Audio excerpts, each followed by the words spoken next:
What is good, gang? Ben here, and today we'll be going over this past week's price action, and we'll look forward onto the new week. So let's hop into it. As you guys know, everything I do is based on projections and key times and liquidity. So week opens with a gap up. After the gap up, we immediately fill it. Price fails to trade back up past the wick of the opening candle. Trades lower. Here you have projections that I pointed your guys' attention to earlier in the week on Monday. You have -2, -2.5 of the reversal sequence happening at the close of Friday. You had the digital open gap projections as follows. You have the true day open gap as follows, and then you had the 6 a.m.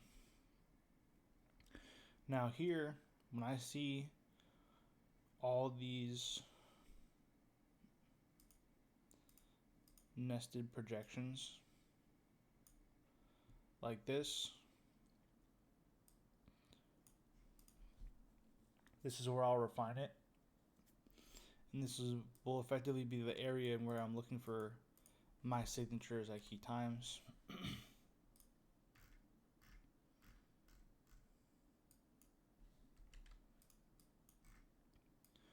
Now Monday, from my memory, made getting involved with this move extremely difficult. So for me, I was buying projections to go higher, but your valid entry doesn't come until after 9:50. After 9:50.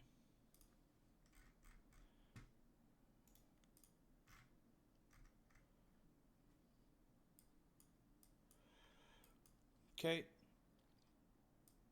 Now following that long, we long up until the daily high. Once the daily high gets put in, price can then return lower as it does. I was not participating in the short, nor did I really foresee that short. But moving on. So moving into the following day, we had a large expansion for PM that continued into Asia. Low coming in during Asia. Asia then started trading higher into London. London Open gave us the low of the day.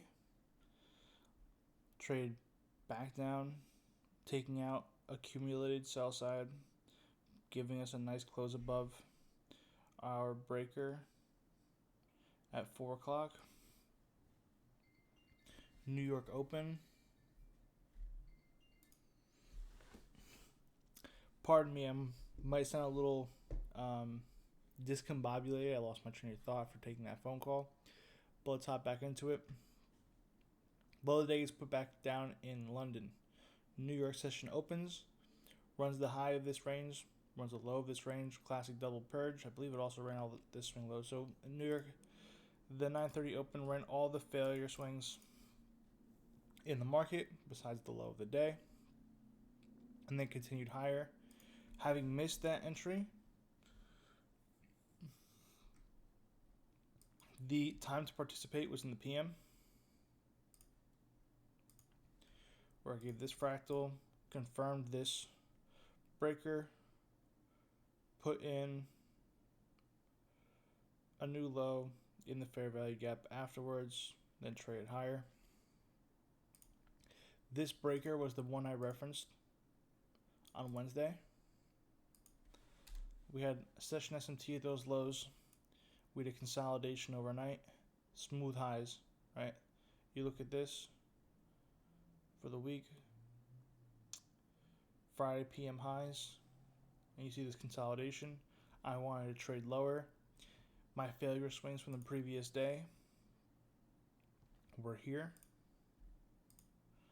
And this low is below all the accumulated sell side from the evening. The overnight. Price traded down. I bought inside this inside this old breaker swing using this low as a protected low. This was 8 o'clock. This was digital open at this point, so this is weekly high.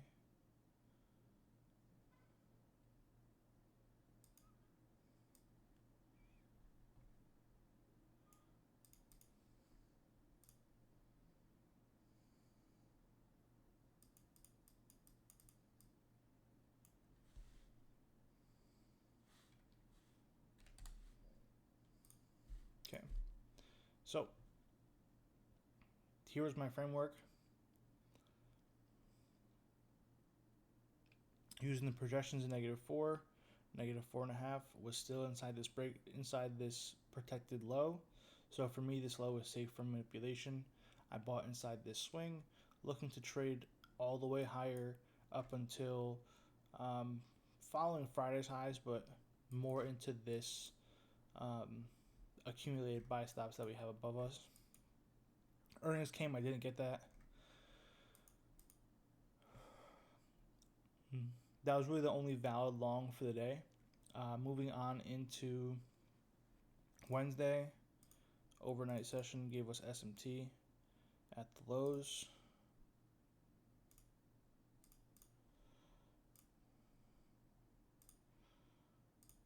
Okay, now here at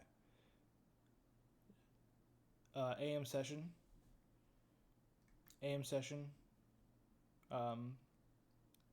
opened up with a slight retracement / consolidation after daily open and true day open, so midnight, both hit their -2, -2.5 standard deviation projections. Price puts in a logical retracement into the only inefficiency left in that leg, that kind of stare you in the face, coupled with this breaker. That's going to be nested on true day open as well. So key PD array at key time. My trade of the day was this long right here. Trading back down into it. -4 was my target. Came up, hit me nicely, and that was it. There was another valid trade offered, 1 minute in this swing.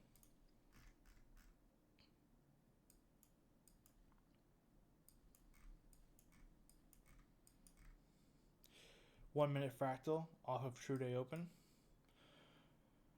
Maintaining session SMT, also using this protected swing low.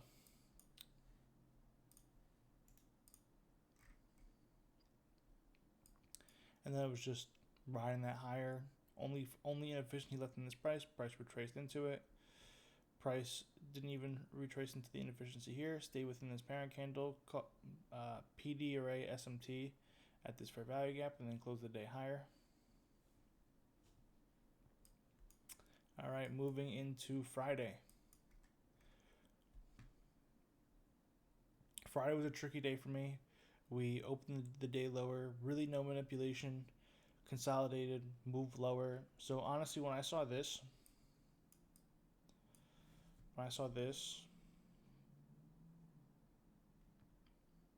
there's no real manipulation on either true day open or digital open.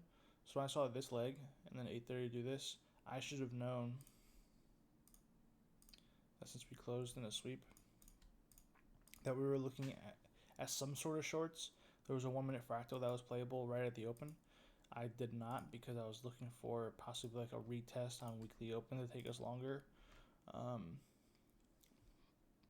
Using this as a protected low, and it simply didn't offer it.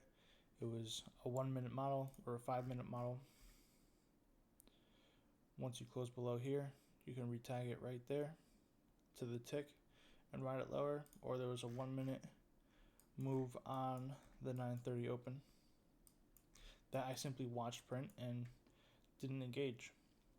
Even though it fits 8:30 Judas, closed the sweep, taking out late buyers. 1 minute model presented after data high SMT. So that's an oversight by me. The shorts were easy. If you didn't get them here, you should have got them here at 9:40, and then it just bled the rest of the day. So pretty straightforward week, my opinion. Let's go on to the daily chart.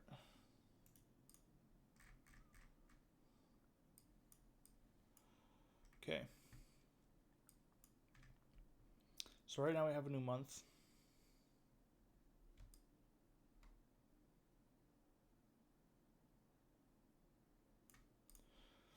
We have a new month. Last month opened lower,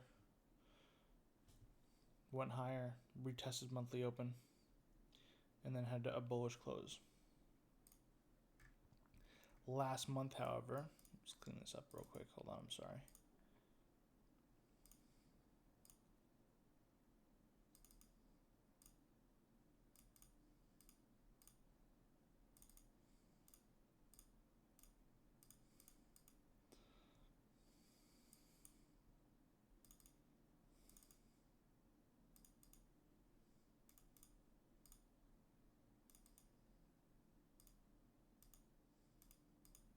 Last month, however, closes a sweep. Closed as a sweep of that high.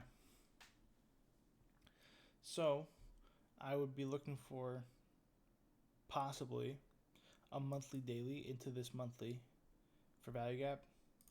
When I look at the daily, does the daily confirm that I want bearish delivery? It certainly can. We have SMT at the highs here.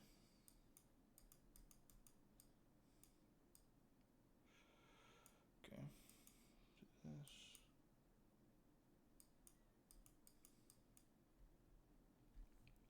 You have S&T at the highs. NQ failing to do so after NQ being the stronger of the two, coming and trading over all-time highs where YM failing. So now that YM has taken its previous high is logical, right? Now all the assets have paired liquidity, hypothetically, and they could possibly trade it lower. Now, personally, I wouldn't be looking for that unless we close below this fair value gap or new information is given.